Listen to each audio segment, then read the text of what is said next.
Ngiyanamukela uKhansan TV, igama uMkhunkazimulo, nginibingelele nonke unyaka omusha. Ngane zedlozi, angeke ngithinte la. Abantu abanamakhosi isikhathi esiningi kusuke kwabantu abanobukhosi okuxhume direct kwi-bloodline. Niyangizwa? Directly kwi-bloodline. Ngiyabona amakhosi, lawo moya, iy'ndlondlo nedlozi. Ngikhomba ukuthi abantu abaningi bahambe uthole ukuthi bafuna ukuthi bona bazenzele bona izinto. Isikhathi esiningi lowo muntu usuke vele enobukhosi obuhamba kwi-bloodline. Okay? Now, yini ndaba ngifuna ukukhuluma nani ngalokhu? Yingoba for u-understand uma unjalo uzoqala uthole imoya ezofuna ukuthi iqale izenzele. Uma sekufika isigaba la kuza khona lo muntu lo ozokuthwasa. Nama ngithinta ukuthwasa, lapho cha ukuthi uthwasiswa amandla edlozi. Uma uthwasisa wona, bakuthwesa imbuzi la emhlane. Kucishe kufane njengalabantu laba uma bethwala babeke imvu la emhlane. Usuke uthwasiswa amandla alelo dlozi phezu kwakho. Uyangizwa? Na kuney'gaba, khumbula ngitheni khona abantu abafike baqale beze kuwena liyikhulumele idlozi lingathi liyazithwasela lenza yonke into. Yingoba vele une-physical linkage kwi-bloodline yamakhosi ayekhona emhlabeni. Buka nje iy'bongo zikaMkhulukazimulo, nguSikhakhane mina. Ziyahamba iy'bongo zami zifike la khona kuthiwa wena waxhoshwa iy'nkomo zekhethelo ngasenza kakhona. Usenza kakhona ubaba kaShaka. Lapho sekuthinta yini? Ubukhosi.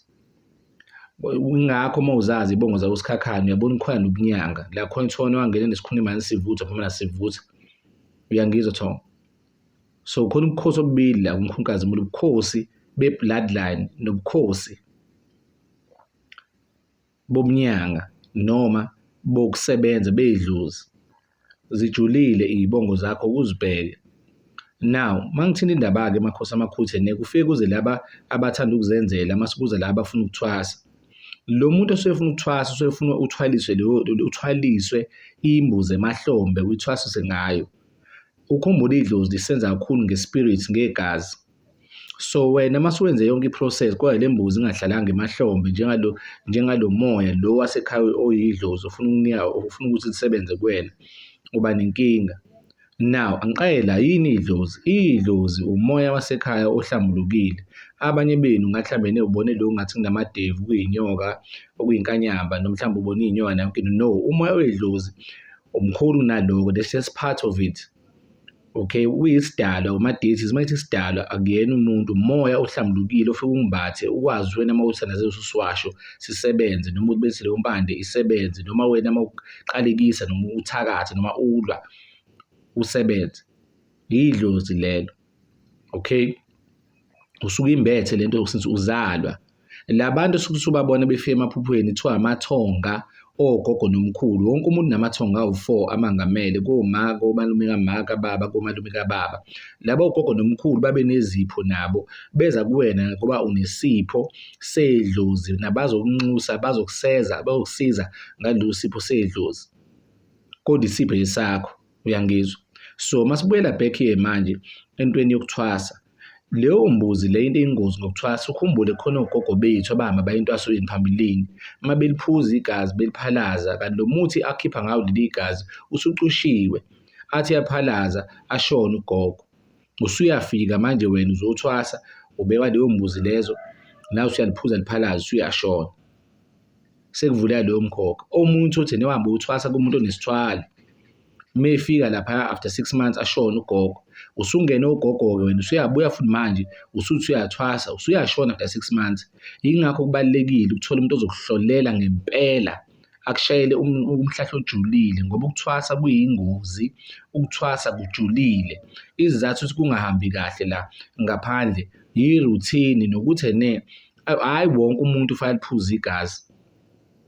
Abanye fele ligcotshwe emzimbeni, abanye fele ligcotshwe ekhanda, ezinye iy'ngane fele ligcotshwe enyaweni kuphela, elinye fele lidile emahlombe kuphela, omunye fele likhothe kuphela. Hhayi wonke umuntu fanele liphuza liphalaza.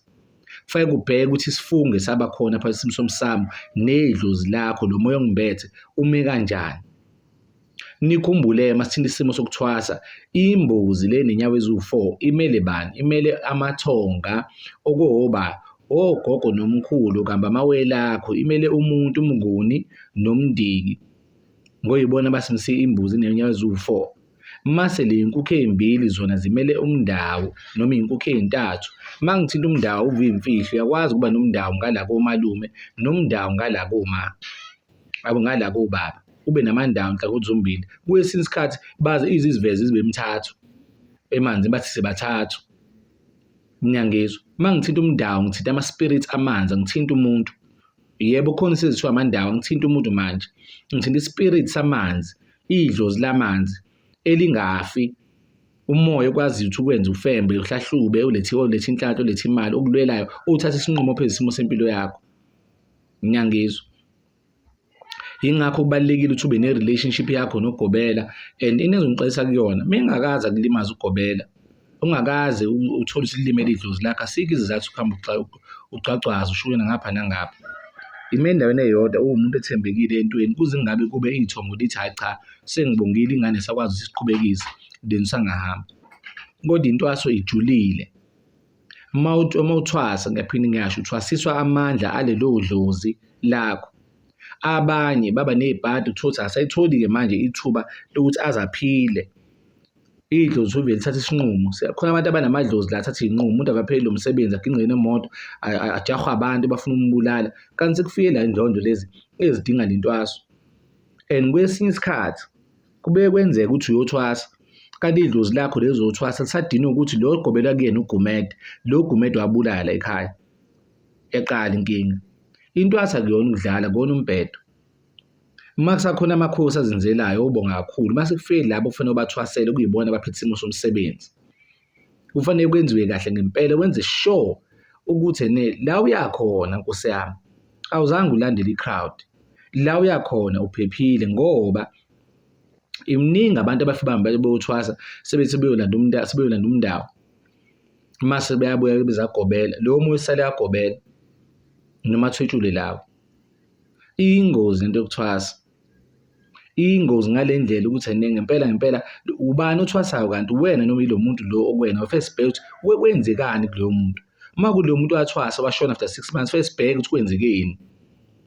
Angifuni ukuba mude, ngithi kuwena idlozi umoya ophethe impilo yakho futhi okhetha isinqumo mase kufanele uhambe.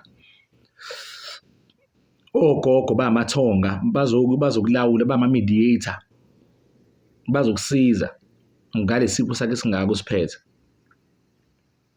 Musa ukukhala uthi mkhulu anginayo imali, awufile ngani?